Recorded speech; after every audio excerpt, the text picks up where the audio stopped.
We are standing on the edge of a defining moment for the Carolina Panthers. Sources are buzzing, the phones are ringing, and the decisions made in the next few weeks will determine if this team rises from the ashes or collapses back into the basement. We have massive contract disputes, potential poaching from New York, and gaping holes in the defense that need immediate surgery. But before we break down the chaos, I need you to step up. We are pushing hard for 1,000 subscribers, and we cannot get there without the true die-hard fans. If you bleed black and blue, hit that subscribe button right now. Let's get to work. Let's start with the situation surrounding cornerback Mike Jackson. My sources indicate that after a breakout performance in 2025, the front office is currently engaged in serious internal discussions regarding a contract extension. This is not just a standard negotiation. This is a battle of value versus cost. Jackson delivered an excellent season, arguably playing the best football of his career at a time when this secondary was desperate for stability. The numbers back it up, the tape backs it up, and the locker room respects him. From a purely factual standpoint, retaining him makes sense for continuity. However, insiders are flashing warning lights regarding the financial viability of a long-term deal. The market for cornerbacks has exploded, and the Panthers have to decide if paying premium money for a player who just had a career year is a smart investment or a salary cap trap. That is the business side. Now let me tell you the reality side. You cannot, under any circumstances, let a dog walk out of the building when you were trying to build a culture. We saw Mike Jackson fight. We saw him scrap. We saw him lock down receivers when nobody believed in this unit. And now you want to talk about costs? You want to talk about viability? The only thing that is not viable is losing talent. When you have a player who finally gets it, who finally produces at a high level, you find a way to pay the man. I understand the salary cap is a puzzle, but great general managers make the pieces fit. If you let Mike Jackson walk because you are trying to save a few pennies, you are sending a message to that locker room that performance does not guarantee security. That is a dangerous game to play. We are talking about a defense that needs an identity, and Jackson provided that grit. You strip that away, and what do you have left? A bunch of question marks. But here's the problem. While we are stressing over the cornerback market, there is a much bigger, much more terrifying threat looming over the offense. You think losing a cornerback is bad? Wait until you hear about the disaster brewing on the offensive line that could leave Bryce Young running for his life. If you want to be the first to know when news breaks and understand what it really means for our team, you need to subscribe. Don't let the algorithm hide the truth from you. Join us now. This next report should send a chill down the spine of every single person who cares about the development of Bryce Young. We are hearing substantial chatter regarding the upcoming free agency period, and the predictions are alarming. A crucial offensive lineman from the Carolina Panthers is heavily linked to signing with the New York Jets. Let's look at the facts. The Jets are desperate. They are in a win-now mode, likely trying to patch things up for a veteran quarterback run, and they have identified the interior of the Panthers line as a place to shop.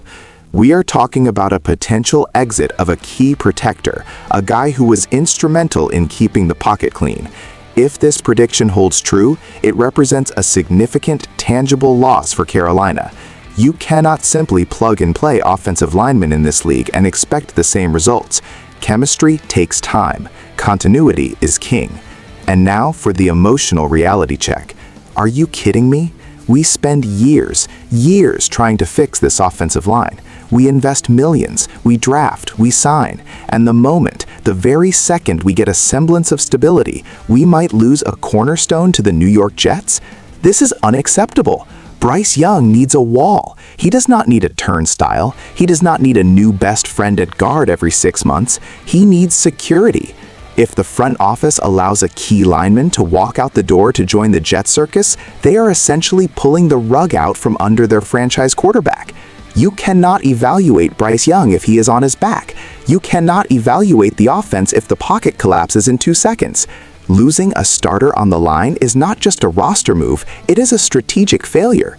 It screams that we are a farm system for other teams. We need to be the destination, not the departure lounge. The Jets? Really? We are going to let the Jets bully us in free agency? This is a critical juncture. Dan Morgan needs to draw a line in the sand and say nobody touches our protectors. But if you think the offense is under siege, wait until you see the holes in the middle of the defense. The latest reports suggest a complete overhaul is needed at two vital positions. Just when you thought the headaches were over, Sports Illustrated dropped a report on Saturday, February 21st, that exposes the soft underbelly of this roster. The Carolina Panthers have identified two urgent priorities: a deep safety to replace Nick Scott and a starting linebacker. Let's analyze the schematic implication.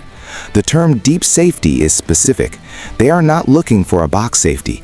They need a center fielder, someone with range, someone who can erase mistakes. Nick Scott gave effort, but the tape shows we need an upgrade in coverage instincts. Furthermore, the search for a starting linebacker highlights a massive deficiency in the run defense and intermediate coverage. The upcoming draft is considered deep at linebacker, which gives the team options, but relying on a rookie to run the defense is a gamble. Now, let me translate this for you. We are bleeding out in the middle of the field. You can have the best pass rush in the world, but if you do not have a safety who can cover ground and a linebacker who can thump, you are playing 10 against 11. This report confirms what we have all seen with our own eyes. The middle of our defense has been a highway for opposing offenses. It is soft, it is vulnerable, and frankly, it is embarrassing. The fact that we are prioritizing a deep safety tells me the coaching staff is terrified of getting beat over the top. They are tired of seeing receivers running free, and needing a starting linebacker, that is the quarterback of the defense. You cannot win in the NFC South without a monster in the middle. Look at the history of this team. We had legends at linebacker. Now we are searching for scraps? No. Dan Morgan needs to hit a home run here. We don't need a Band-Aid, we need a tourniquet. We need playmakers who strike fear into the opposition. If we lose our offensive line depth and fail to plug these holes on defense, next season is over before it begins. The pressure is mounting, the clock is ticking, and the margin for error is absolutely zero. This brings us to the ultimate question facing this franchise right now. We are looking at a trifecta of pressure: the Mike Jackson contract, the offensive line poaching, and the desperate need for defensive reinforcements. This offseason will define the next 5 years of Carolina football. I want to hear from you. Which of these three issues is the most critical? Do you pay the corner, save the lineman, or draft the linebacker? Drop your comment below right now.